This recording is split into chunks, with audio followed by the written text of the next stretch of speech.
Crimes against children, we hear them every day. The internet is a wonderful thing. We always have to take the good with the bad. We're doing a 4-part series, and we're kicking it off right now with Detective Tanya Corridor of the Scottsdale Police Department. This is part 1 of the internet crimes against children, and that's what you do on the task force. And we're talking about how to keep our children safe online. And I have to tell you, I have no children, but if I had children, it would be the scariest time, I think, for parents to be living in right now. It is so different compared to when we were growing up as kids. It is very different. We need to talk about the different things, and we've got a couple of points that we really want to drive home so parents will understand that they have to have an open communication and really keep on top of their kids, because the predators are out there and unfortunately they're hiding behind a screen. Exactly. Well, let's talk about the first one. How do we step inside our child's internet world? Because some parents don't even know the technology that their kids are using. So how do we even begin to do that? And that, to me, as being an investigator, that's very scary.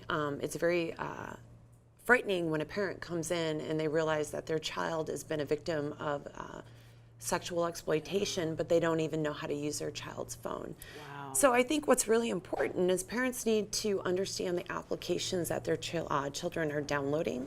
A lot of these applications, they don't retain content, they don't retain IP login dates and times. So it's very difficult for us as law enforcement to track the bad guy who's trying to exploit your child. Well, let's talk about this one right here. And there's a bunch of them out there, different sites that the parents have never even heard of. Right. And I think there should be some kind of like course or something where parents can actually take a class to be updated, because it changes so often. And that's what the predators are relying on, the fact that it does change so much and they can get in and talk to the children under the disguise of the internet. So let's talk about Kik, that application that you just had up there. Kik is an instant messaging application. And what happened is a lot of parents used to get frustrated with their children because they would go over their text messages. Okay. So what happened is the kids went to Kik and they downloaded it, and it goes via the internet. So the parents don't see any of the instant messaging traffic. They don't know who their child is talking to. And again, like I mentioned, if your child is victimized on Kik, their servers are in Canada.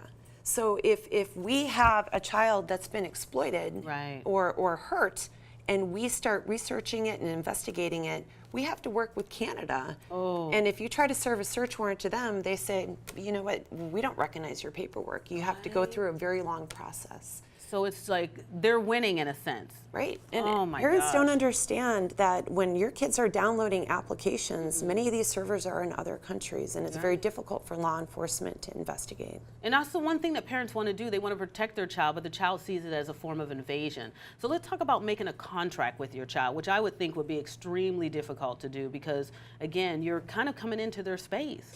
Here's the difference, though. Today is a different world. It's so different than when you and I grew up. Our job as parents is to make sure our kids get a job someday and that they don't get sexually exploited online.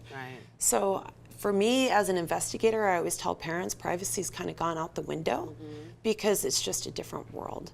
It is a very different world. And speaking of a different world, strangers. When you and I were growing up, we were told don't talk to strangers, but we could see the individuals. We could see the body language. We could hear the tone of voice. But now strangers are hiding behind a screen, and the kids are clicking on, and they don't know if this 57-year-old is really 57 or if he's 13 talking to you. And they speak the language that you want to hear. They play into what you're in need of.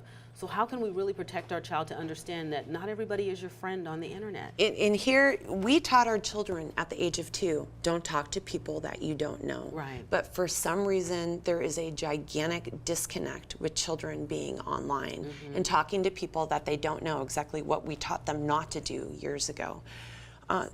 It's really important for the parent to help the child understand that you could be anybody you want to be online. Right.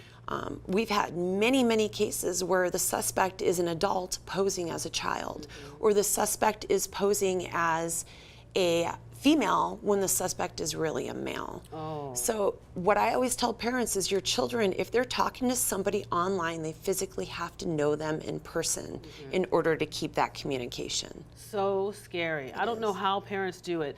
Internet off at night. Maybe this is a way that they can control things by taking those cell phones away at night so the child can sleep.